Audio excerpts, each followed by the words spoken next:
बिस्मिल्लाहिर्रहमानिर्रहीम। आज Islamabad high court में चेयरमैन पीटीआई की तरफ से दायर की गई पिटीशन, रिट पिटीशन पे मैं फाजिल चीफ जस्टिस साहब के सामने पेश हुआ।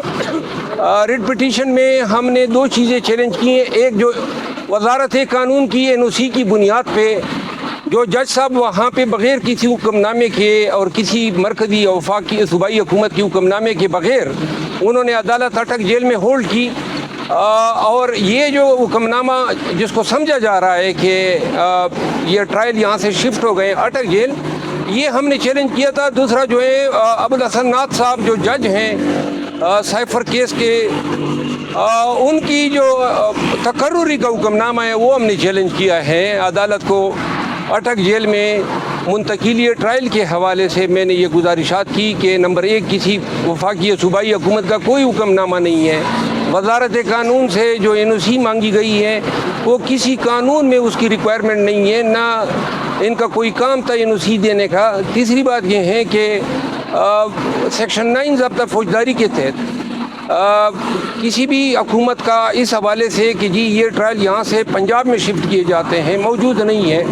अदालत को मैंने ये गुजारिश की कि आर्टिकल 186 ए के तहत ये इख्तियार सिर्फ सुप्रीम कोर्ट ऑफ पाकिस्तान का है कि वो एक सूबे से दूसरे सूबे में जो है ट्रायल मुंतकिल करे, और चूँकि इस्लामाबाद आर्टिकल 1 कॉन्स्टिट्यूशन के तहत एक डिस्टिंक्ट कंस्टिट्यूएंट है पाकिस्तान का, जो कि किसी सूबे का हिस्सा नहीं है बल्कि अपनी इसकी एक जुदागाना हैसियत है, तो इस्लामाबाद से कोई भी ट्रायल या मुकदमा मुंतकिली का इख्तियार सिर्फ़ और सिर्फ सुप्रीम कोर्ट ऑफ पाकिस्तान को है।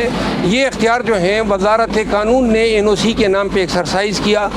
अगर ये ट्रायल अटक में होते हैं तो ये पंजाब की सरजमीन पे हुए ट्रायल होंगे, और ज़ब्ता फौजदारी के तहत सूबा पंजाब में मुनक्कद किए गए जो भी ट्रायल होते हैं उन ट्रायल का के हवाले से अपील या निगरानियाँ, उनका फ़ैसला फिर लाहौर हाई कोर्ट ने करने हैं। जो यूँ जो है इस्लामाबाद हाई कोर्ट की जुरिस्डिक्शन जो है वो भी प्रीएम्प्ट हुई।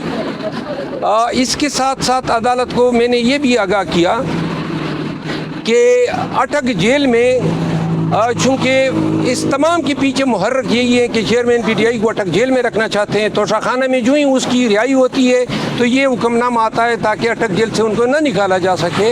इस हवाले से हमारी रिट इनको चेयरमैन पीटीआई को जो है अडियाला जेल मुंतकिल किया जाए वो ज़ेर समात हैं, और ये भी मैंने इस्तदा की कि वो भी इस मुकदमे के साथ लगा दी जाए, जिसे फाजिल चीफ जस्टिस साहब ने एक्सेप्ट किया।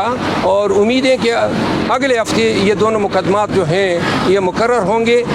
मुझे यकीन है कि जुडिशल रिमांड पूरा होने से पहले जो है ये दोनों मुकदमात जो हैं ये इस्लामाबाद हाई कोर्ट में तस्फिया हो जाएंगे। Thank you so much.